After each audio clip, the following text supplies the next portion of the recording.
Вы смотрите «Актуальное интервью», в студии Валерия Наумова. Здравствуйте. В селе Актемцы Ханагаласского Луса состоялся республиканский форум «Здоровье нации. Ответственность каждого», посвященный Национальному дню здоровья и десятилетию здоровья в республике. Мероприятие организовано фондом первого президента республики совместно с Министерством здравоохранения Якутии и Республиканским центром общественного здоровья и медицинской профилактики при поддержке целевого фонда будущих поколений республики.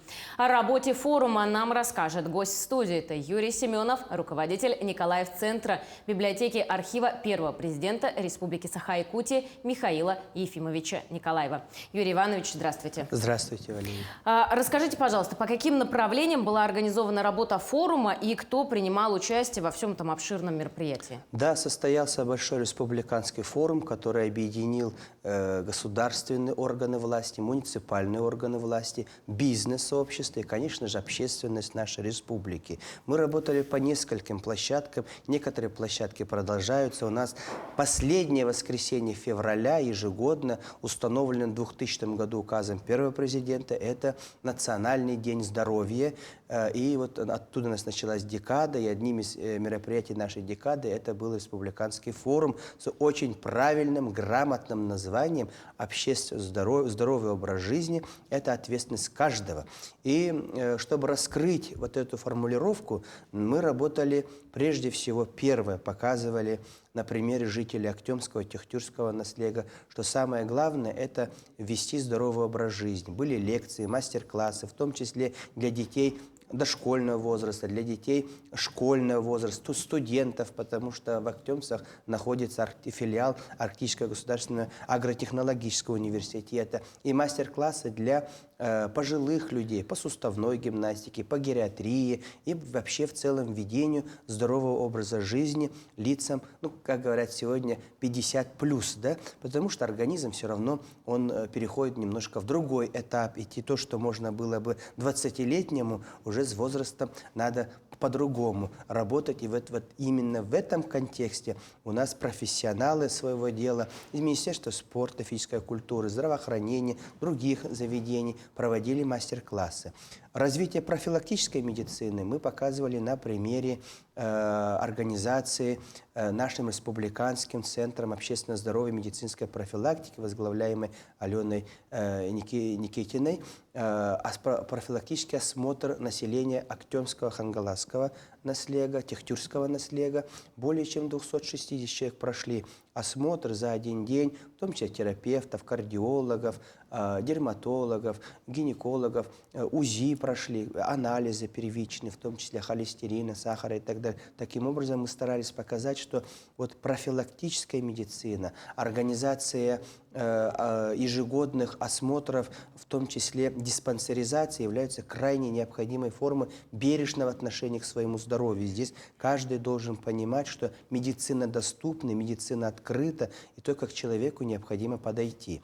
Ну, конечно же, самой большой кульминацией всего нашего большого действия в рамках форума в селе Актемцы, который собрал Николаев-центр с Министерством здравоохранения, Республиканским центром общественного здоровья и медицинской профилактики, это стратегическая сессия, которая работала по 3 направлениям. Первое – это все начинается с семьи, здоровье ребенка, где одним из ведущих спикеров были Министерство образования и науки Республики Саха-Якутия и руководитель группы Немигюнский хлебозавод Нестеров Вячеслав Анатольевич. Они вот провели очень хорошую секцию с республиканским нашим обществом родителей, где вот обсуждались и были внесены нам очень конкретные меры, начиная от ведения уроков здорового образа жизни, с конкретными результатами. И сейчас ведется разработка и доведение до соответствующих органов вот этих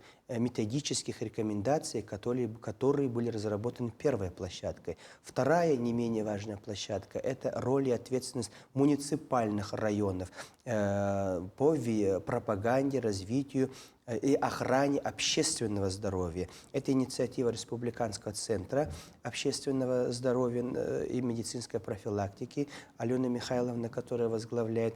И они вместе с муниципальными районами, которые приехали, это порядка 7 муниципальных районов, разрабатывали, смотрели примеры например, Мегена Кангаласского улуса, который сегодня является лидером. И вы представляете, даже в Российской Федерации они заняли 3-е место по организации именно на уровне муниципалитета. Хотя большинство муниципальных образований, не только нашего региона, но и в Российской Федерации, это полномочия республики, это полномочия государственных органов власти. И у нас есть свои, ресурсов мало и так далее.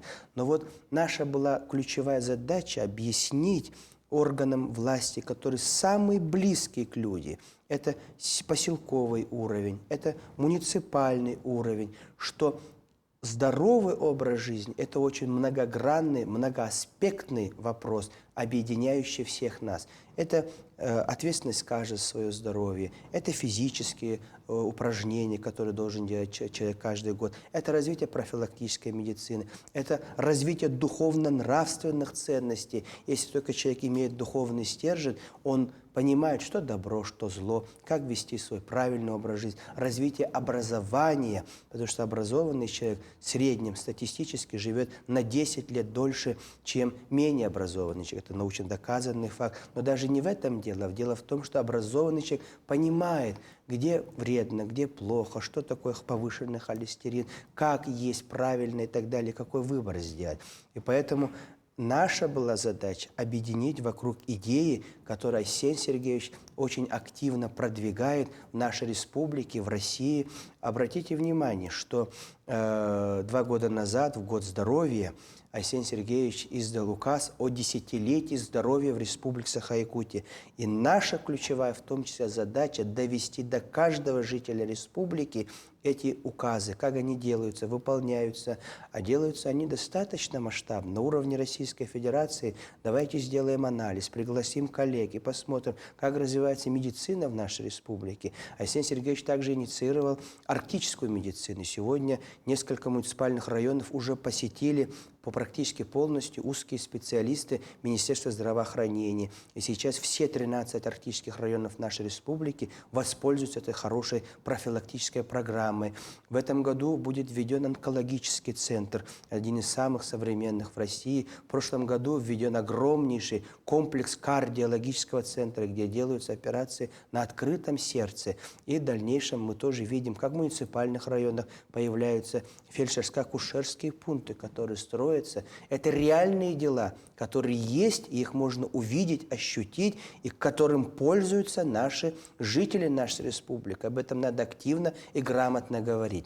Но тем не менее, 50% здоровья человека по исследованию Всемирной организации здравоохранения – это прежде всего от самого человека. Юрий Иванович, давайте вернемся все-таки к теме форума. Вы перечислили первые 2 площадки.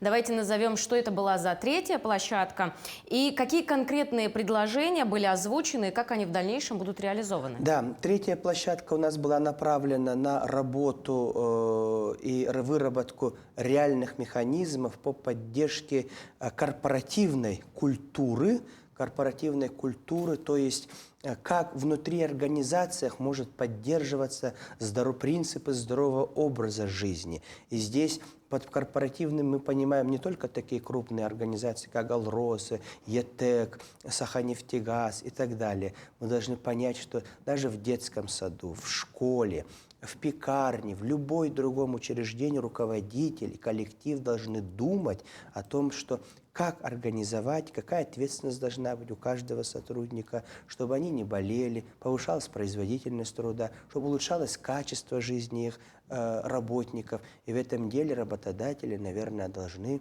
тоже принять соответствующие меры. И наша была задача показать, какие организации в нашей республике показывают очень хорошие результаты заботы о своих работниках. Так, например, конечно же, это Алроса имеет все возможности, но есть и небольшие компании, которые заботятся. Например, ресторан «Зеленый город» в нашем городе Якутск. Да. Это школы, например, Актемский научно-образовательный центр также заботится о своем коллективе. Это очень хорошие, большие примеры. А каким образом они заботятся о здоровье своих сотрудников? Да, ну, например, крупные компании, понятно, это санаторное лечение, это диспансеризация и так далее. Вот, например, показывали примеры нескольких школ, где организовано бесплатное питание в зимний период. Это витаминизация сотрудников и, конечно же, обязательная диспансеризация сотрудников, где директора прямо это взяли под личную ответственность, и раз в год они проходят не просто вот легкую диспансеризацию, прошел, не контролирует, а очень жестко контролирует, как работники ведут диспансеризацию. И на основе выявленных заболеваний директор прямо смотрит, а вот что ты сделал, где прошел, как восстановился. Отправляют совместно с профсоюзом своей организации, организация оплачивает дороги, профсоюз оплачивает часть средств из санаторно-курортного лечения и отправляют своих работников лечиться в хорошие санатории. Мне кажется, это очень неплохой механизм. Например, вот рассказывал директор Амгинской школы, забыл, как называется, что они на праздники, например, мы обычно профсоюзные деньги, 15-20 тысяч, на 23-е скинемся, на 8 марта, говорит, а мы так не делаем, мы направляем это людям прежде всего. Мы 15-20 тысяч дадим, кому это очень надо, на лечение и так далее. Это хороший механизм. Это хорошие примеры. Но и в конце нашей беседы все-таки кратко, пожалуйста, расскажите, по каким еще основным направлениям работает фонд первого президента республики? Фонд первого президента прежде всего поддерживает науку. Это один из проектов вместе с целевым фондом будущих поколений лаборатории детства по изучению здоровья детей нашей республики, их психологическое благополучие. Второе направление – это культура. Мы в этом году будем поддерживать ряд научно-исследовательских экспедиций, направленных на изучение этногенеза народа Саха. И третье направление – это образование. Наша задача – поддержать лицеи и гимназии нашей республики. Буквально сегодня, в День дарения, мы инициировали такой проект «День благодарности родной школе», где каждый ученик может прийти, выпускник, родитель, общественный деятель, поблагодарить школу, внести вклад в развитие его проектов. Мы сегодня в Нюрбинском техническом лицее презентуем учебные пособия по физике, квантовой физике, электродинамике Юрия Афанасьевича Лазарева, которые частично были изданы за счет финансовой поддержки фонда первого президента и лично первого президента Михаила Ефимовича Николаева. Это уникальные учебные пособия, которые очень будут полезны для школ повышенного уровня, готовящих будущую интеллектуальную, научно-техническую, инженерную элиту нашей республики. Здорово, Юрий Иванович. Спасибо вам большое, что пришли, так подробно ответили на наши вопросы. Желаем процветания вашему центру. Вы действительно делаете очень большое дело. Спасибо. Спасибо. Но я напомню, что вы смотрели актуальное интервью. Всего доброго.